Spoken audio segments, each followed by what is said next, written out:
love it when it turns out even better than what you imagined.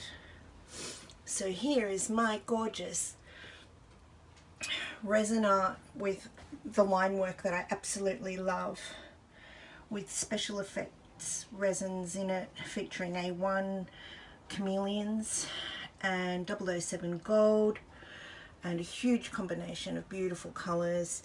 Now it's going to keep spreading a bit, so hopefully I'll keep some of that really gorgeous negative space, but the trick for me now is to move away, not add any more heat. And I